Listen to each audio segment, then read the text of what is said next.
Hi and welcome back to Love English. I'm Leila and today I want to share 10 idioms with you.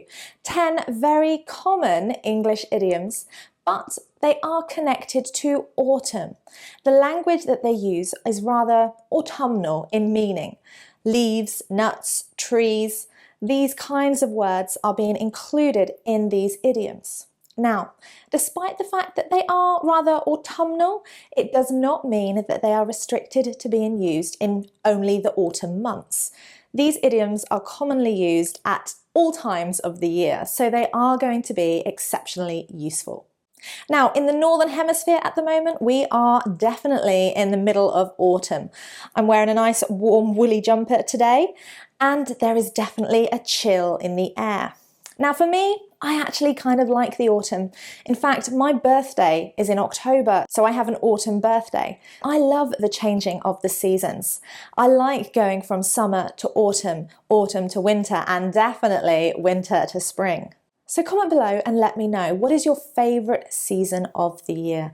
Do you like the changing of the seasons, or do you just prefer lots of sun? And before we get started, don't forget you can follow us on Instagram, Facebook and Twitter. Of course, click that subscribe button if you haven't already and the notifications bell so that you know when we have got new lessons uploaded for you. Right, let's get started.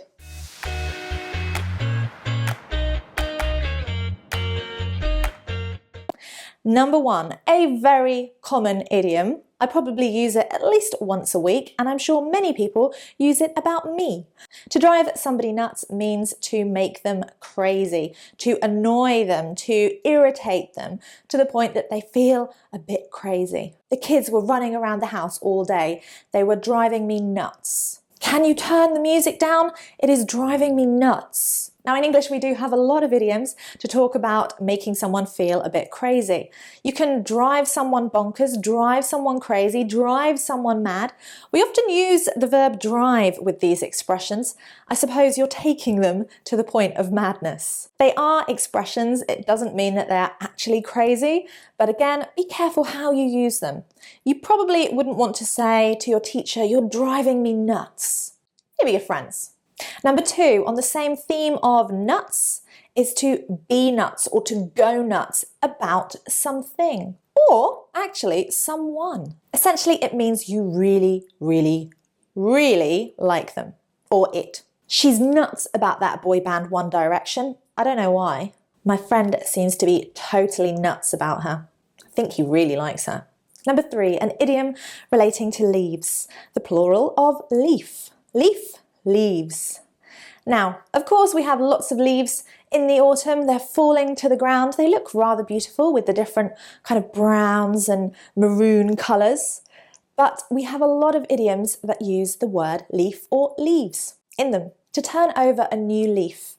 To turn over a new leaf. To start from the beginning. To start anew. To reform or to refresh something. So often we would use this expression to refer to criminals. Someone that's had a bad lifestyle up until that point.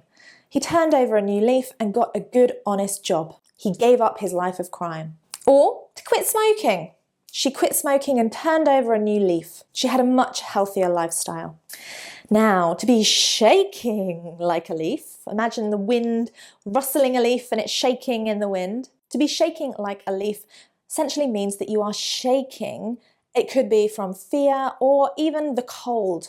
You might say to somebody, "Oh, you're shaking like a leaf. Come here, I'll get you a warm blanket or a hot cup of tea." But to be shaking like a leaf means to be shivering, to be cold or fearful, and to have that physical reaction of shaking. Number five, a great idiom and really some wise advice. To save for a rainy day. Now in the UK, we probably wouldn't have the opportunity to do this because most days are rainy. But when we refer to saving for a rainy day, we mean that we're saving something, often money, for a time when there's a difficult situation when you might need it.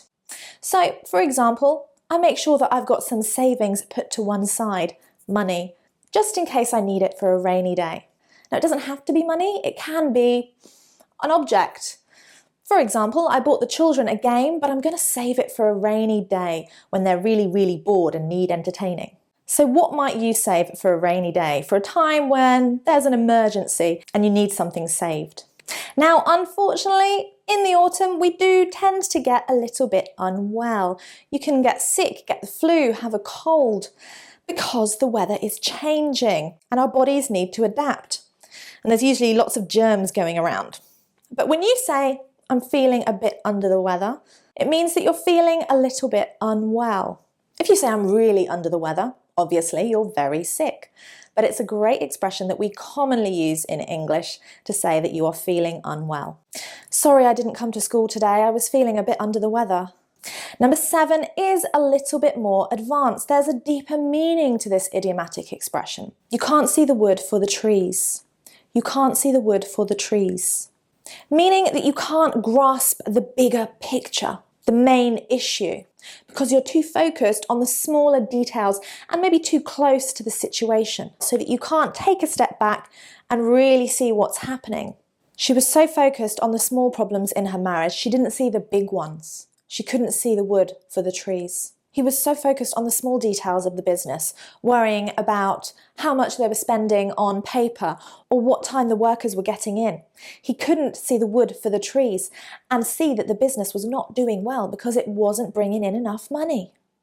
In English, a wood is actually a small area of trees, not a forest, but slightly smaller.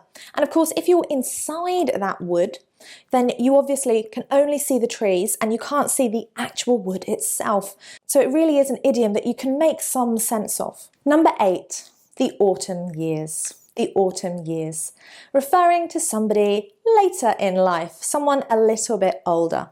He retired at 65 because he wanted to enjoy his autumn years.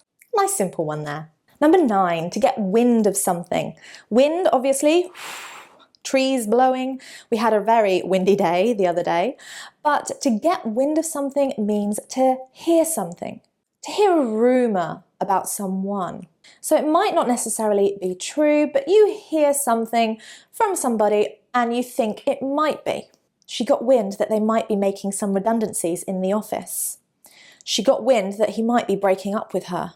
She was definitely not happy. And number 10, to be barking up the wrong tree.